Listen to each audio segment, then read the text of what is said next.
Hey, I got to get a plug in for the guy, Mike Dedurich, the golf show. Saturday, 7, 93.7 The Fan.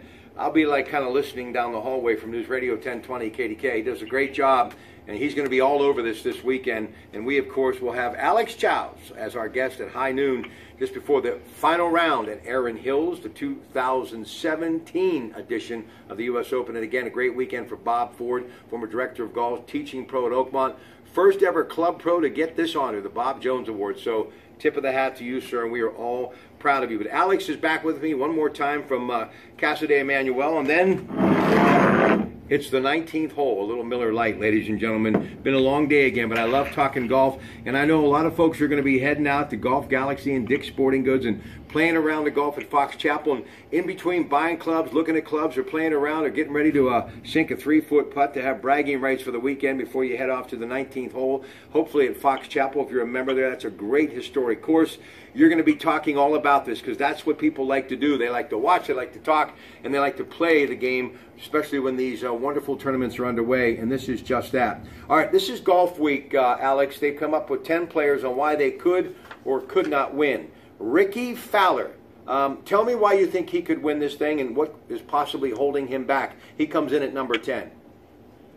Well, I think for him to win, he's an excellent off the tee. He really does an unbelievable job controlling his tee shot, and like most U.S. Opens, that becomes the key factor, even regardless of the width.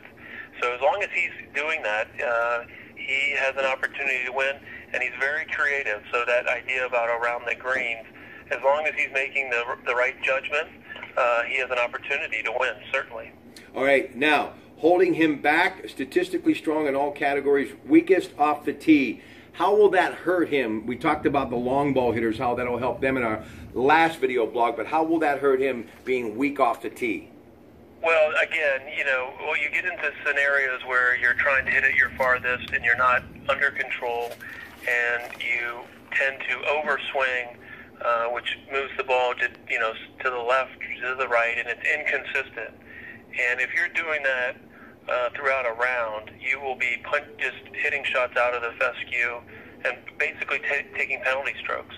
And you will not keep up with the other players that are consistently hitting the fairways. Okay, the Swede, Alex Noren, he missed the cut at the Masters, but the 34-year-old has been having a nice follow-up season to last year's 4-victory tour on the European Tour. Now, the thing that they're talking about, what could really hurt him, is the fact that he has played very little golf here in the U.S. Why is that a factor, and what's so different between the obvious, one being in Europe and this tour being in the country of the United States? Well, I think that the biggest difference is the number of people.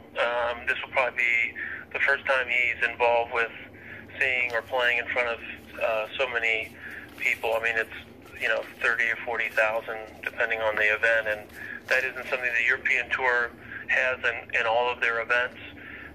So it depends on how you react to that. He finished 10th at the Players. So he's definitely at the level where he could compete.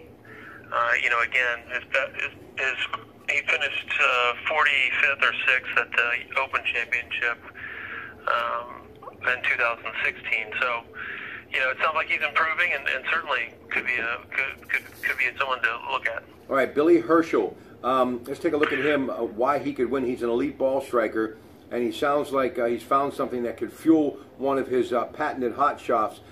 His wife, Brittany, went public that she was kind of dealing with a disease such as alcoholism, and has gone through a lot, and it's kind of given him a little support to be able to get back to his game and focus and kind of play in honor of her stepping up and being so brave. And what could be holding him back is the recovery play around the greens. He's barely in the top 200 on the PGA Tour, so getting that is easy, but finishing the job on the greens has been tough for him. And that really is so important to the game of golf, being able to finish, right? Well, at the U.S. Open, what will tend to be the issue is where he or anyone will be hitting the ball below the hole, which ideally you'd like to do as many times as possible. Where it struggles is if you're just not putting well and get a little lucky. You got to make some long putts. That's part of it. And during these events, he hasn't, but he has just recently won. and I know that a lot of the stress that was going on with his wife had a major effect on his playing. So he's won the FedEx Cup. He certainly could win. Well, I do wish him a lot of luck, and very proud of his wife, Brittany, too, and I wish them nothing but the best. Number 7, this is a guy that everybody's talking about. Mike Dudurich absolutely loves him. We've talked about it before. He tied 23rd, 2016, his only appearance. This is a young kid. And why he could win, draw a line through the Players 82 after he rebounded nicely to tie second at the Colonial. Focus on his all-around game. He's very consistent as well. Putting is the weakest part of his game, which on these firm surfaces could definitely be a problem. But what is it with Jon Rahm that everybody likes, and Golf Week's got him in at number 7? Well, he might be my number 1. He's a terrific ball striker. He can hit at an extraordinary distance. And he seems, at his young age, very carefree. And those are important attributes when you've made a mistake and you aren't holding those in your mind and affecting your future, the next step, or what the next shot would be. And he doesn't seem to have any of those issues. He's just a terrific player. He's definitely in that group. All right, Adam Scott, best U.S. Open finish, tied for 4th in 2015. Why he could win, recent trends suggest he's warmed up to the U.S. Open, which is a good thing. And holding him back, well, he's been solid in all statistic categories except recovery play. And here we go again, recovery play around the greens. Talk about Adam Scott at number 6. Well, I mean, I think most people would feel that they're surprised he hasn't won more. He has one of the prettiest golf swings on tour. He's a terrific ball striker. He can drive the ball a long distance and very straight. But he's been in situations where, not hitting the greens has been problematic. And, those are things that you have to be good at a U.S. Open because you're just not going to hit all the greens. It's a very difficult event. It's very different than the Masters. And so you have to know those types of things that you're going to miss. You got to recover and move to the next hole. And it looks like, sometimes he's had struggles with that. All right, number 5.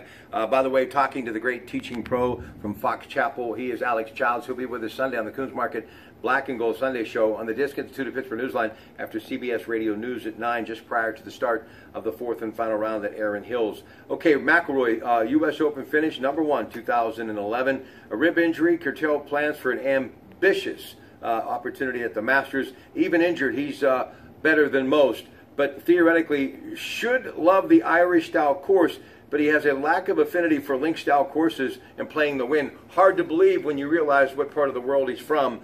But what about Rory McIlroy at the 2017 U.S. Open, Alex? So I understand the stat that he is number 1 on par 5s as far as score. And he leads the tour in that aspect. He is a tremendous player. I think he may be the favorite. With the width of those fairways, he is at a distinct advantage, just like Dustin Johnson. They are ahead of the rest of the field with how far they can hit it. He's won at St. Andrews, so I don't know if that's always the case when they make comments like that. He said he was feeling better in an interview that he had, and he can certainly control the ball. So, I don't know about that comment, but I think he may be winning the tournament. He's ready to go. All right, number 4, Jordan Spieth can turn things around quickly, especially when he gets the U.S. Open juices flowing. He won it in 2015. Last 3 U.S. Opens, tied for 17th, won it, and then tied for 37th. Putting inconsistency, Spieth proved at Chambers Bay that he can look past venue issues and use them to his advantage should others not take to Erin Hills. So talk about Jordan Spieth. And folks really have a hard time believing he hasn't won a couple of these at this point. Go ahead.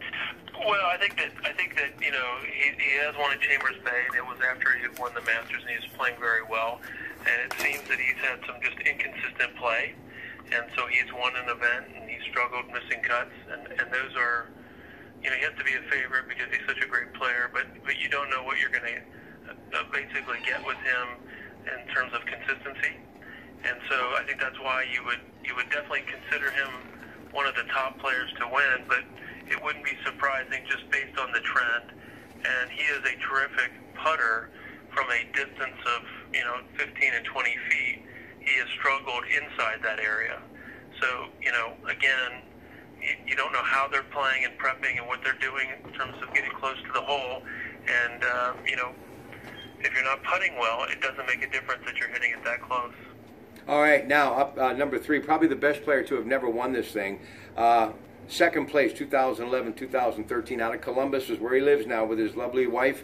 He is Jason Day. Byron Nelson playoff loss, the first significant sign of life from previous world number 1, and of course just a big-time player, and when his game is on, really, no one is any better. Statistically, though, mediocre in all categories this year except recovering play around the greens. Good-hearted soul who also has been burdened by his mom's cancer. So he, too, dealing with some personal issues. And obviously that's what makes these players even more amazing, how they're able to stay focused through some troubling times. And we can all learn a lot from these men and women that play the great game of golf. So talk about Jason Day's chances, Alex Childs, U.S. Open, set to tee off tomorrow at Erwin Hills. Golf Channel all week, folks. Don't miss it. Go ahead, Alex. Well, I think it's similar to Jordan Spieth. He's been up and down. He just missed the cut at the Memorial, and he plays there. That's his home club. So, maybe being there was an issue. He certainly can win at any time. At the PGA Championship at Whistling Straits, which is actually in Wisconsin, he completely dominated. So, is he ready to do that? I don't think you know until you see him play. That's where everyone doesn't know how he's going to be. All right, listen, getting a little late in the evening here, so we want to just kind of go 1-2 punch. Number 2 would be Justin Rose. These from Golf Week, who they believe are going to be a real threat at Erwin Hills.